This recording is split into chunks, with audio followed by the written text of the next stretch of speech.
प्रिय दर्शकों नमस्कार। यदि आपके बच्चों की शादी में लगातार देरी बनी हुई है, लगातार अड़चनें आ रही हैं, तो ये वीडियो आपके लिए है। आज मैं आपको इस वीडियो के माध्यम से जल्दी शादी होने का एक सरल एवं प्रभावशाली उपाय बताने वाला हूं। 7 जुलाई 2024 के दिन भूमंडल पर एक अद्भुत योग का निर्माण हो रहा है। इस दिन रविवार है और पुष्य नक्षत्र है, तो बन गया रवि पुष्य योग। अपने आप में एक अद्भुत योग माना जाता है। साथ में इस दिन सर्वार्थ सिद्धि योग का भी निर्माण हो रहा है और इस दिन शुक्र का उदय भी हो रहा है। पिछले लंबे समय से शुक्र ग्रह अस्त चले हुए थे, जिसके कारण मांगलिक कार्य रुके हुए थे, लेकिन 7 जुलाई 2024 को शुक्र ग्रह भी उदय हो रहे हैं और साथ में आषाढ़ मास के गुप्त नवरात्रि का दूसरा दिन बनता है।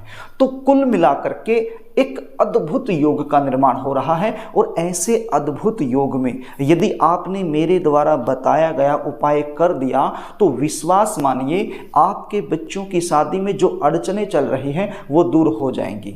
बच्चों की शादी के लिए अच्छे अच्छे रिश्ते आना शुरू हो जाएंगे और जल्द से जल्द शादी होने का एक प्रबल योग बन जाएगा। ये उपाय यदि बच्चे खुद करना चाहें तो खुद भी कर सकते हैं, और यदि खुद नहीं कर पाते हैं तो ऐसी सिचुएशन में माता पिता अपने बच्चों के लिए ये उपाय जरूर करें।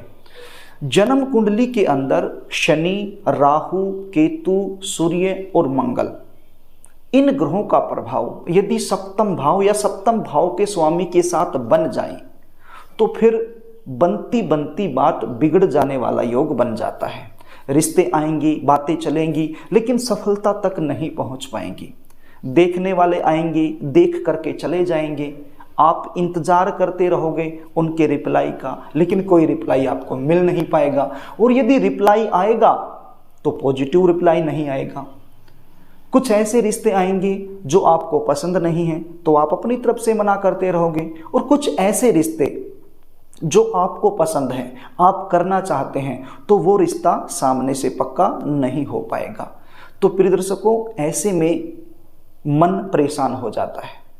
यदि आप लोगों के साथ भी यही सिचुएशन बनी हुई है तो इस वीडियो को पूरा जरूर देखना। उपाय बताऊं इससे पहले आपसे निवेदन करना चाहूँगा, यदि आप चैनल पर नए हैं और अभी तक आपने इस चैनल को सब्सक्राइब नहीं किया है तो मुझसे लगातार जुड़े रहने के लिए, विवाह से रिलेटेड शास्त्र सम्मत सटीक जानकारियाँ प्राप्त करने के लिए अभी इस चैनल को सब्सक्राइब कर लीजिए। बेल आइकन को भी प्रेस करके रखिए ताकि हमारी आने वाली इसी प्रकार की नई वीडियो का नोटिफिकेशन आपको मिल सके और वो वीडियो आप आसानी से देख सकें।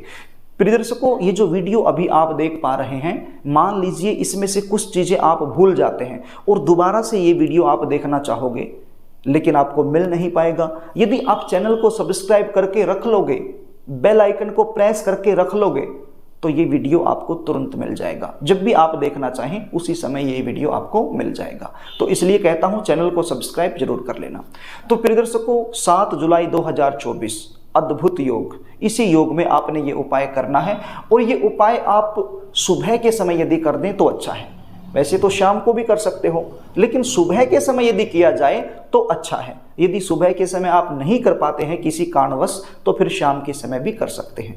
करना क्या होगा, एक तांबे का दीपक आपने लेकर आना है। ये तांबे का दीपक यदि आपके घर में ही उपलब्ध है तो आप प्रयोग में ले सकते हो। यदि घर में तांबे का दीपक नहीं है तो फिर आपके आसपास जहाँ से पूजा का सामान मिलता है, पूजा की सामग्री मिलती है, तो वहाँ से आपको आसानी से मिल जाएगा।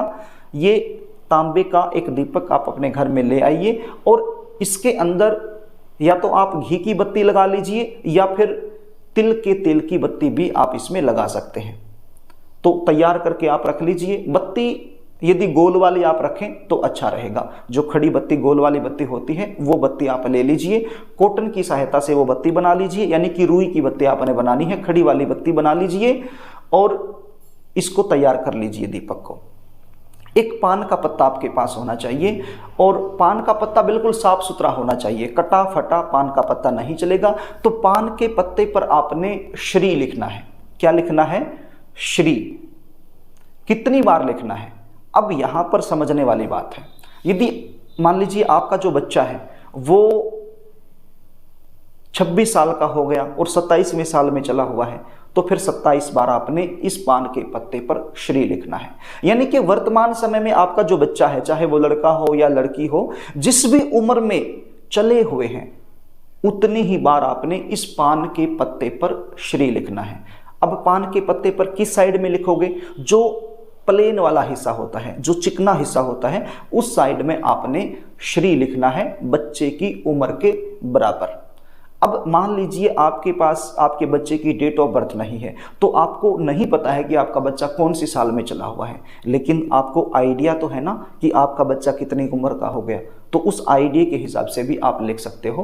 कुल मिलाकर के बात इतनी सी है, वर्तमान समय में आपका जो बच्चा चला हुआ है उसी हिसाब से आपने इस पान के पत्ते पर श्री लिखना है। किसके साथ लिखना है? रोली, कुमकुम, इसके साथ आपने श्री लिख देना है। एक माचिस की तिल्ली ले लीजिए और माचिस की तिल्ली के एक सिरे पर थोड़ी सी रुई लपेट लीजिए, कॉटन लपेट लीजिए और उसकी सहायता से आप इस पान के पत्ते पर श्री लिख सकते हैं। रोली की सहायता से या फिर कुमकुम की सहायता से इसका आप प्रयोग कर सकते हैं। अब आपके पास दो चीज़ें हो गई, एक तो पान का पत्ता जिसके ऊपर आपने श्री लिखा हुआ है, और दूसरा जो आपने दीपक तैयार कर लिया है तांबे का। इस दीपक में आप तिल का तेल भी ले सकते हो या शुद्ध देसी घी का भी प्रयोग कर सकते हो।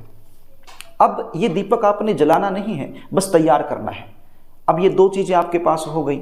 अब ये दोनों चीज़ें लेकर के आपने मंदिर में चले जाना है। कौन से मंदिर में? जिस मंदिर में जोड़े में तस्वीर रखी हो। जोड़े में तस्वीर का मतलब क्या होता है? या तो राम सीता की तस्वीर एक साथ रखी हो, या फिर माँ पार्वती और शंकर भगवान की तस्वीर एक साथ रखी हो, या फिर लक्ष्मी नारायण भगवान, या फिर राधा कृष्ण। ये जोड़े में तस्वीर जिस भी मंदिर में रखी हो, तो उसी मंदिर में आप ये दोनों चीज़ें लेकर के चले जाइए और जा करके भगवान जी के चरणों में ये दीपक रख करके इसको जला दीजिए। जो प्रतिमा है उसके सामने इस दीपक को जला दीजिए और ये जो पान का पत्ता है ये भी भगवान जी के चरणों में अर्पित कर दीजिए, अपनी मनोकामना बोलते हुए। साथ में दक्षिणा भी आपने रखनी है आपकी इच्छा के अनुसार। यहाँ पर आप 11 रुपये भी रख सकते हैं, 21 रुपये भी रख सकते हैं, 51 रुपये भी रख सकते हैं, इससे ज़्यादा भी आप रख सकते हैं। ये आपकी मर्जी है, आपकी इच्छा है। तो इच्छा अनुसार दक्षिणा भी आपने भगवान जी के चरणों में रख देनी है जहाँ पर आपने पान का पत्ता रखा हुआ है, और हाथ जोड़ करके आपने प्रार्थना करनी है अपने बच्चों के शीघ्र विवाह होने के लिए। आपकी प्रार्थना में भाव होना चाहिए। आपने भाव से, हृदय से, विश्वास के साथ प्रार्थना करनी है परमपिता परमेश्वर से आपके बच्चों की जल्दी शादी होने के लिए। अब यदि बच्चे आप खुद ये उपाय कर रहे हैं तो भी इसी तरीके से करना है, और यदि आप माता पिता हैं अपने बच्चे के लिए ये उपाय करना चाहते हैं तो भी इसी तरीके से आपने ये उपाय करना है। अब ये जो दीपक आप लेकर के गए थे तांबे का, जो आपने वहाँ पर रखकर जला दिया है, तो ये दीपक अपने पास वापस नहीं लेके आना है, वहीं पर रहना है। इस दीपक को मंदिर में ही छोड़कर आना है। तो ये उपाय इस तरीके से आपने कर देना है।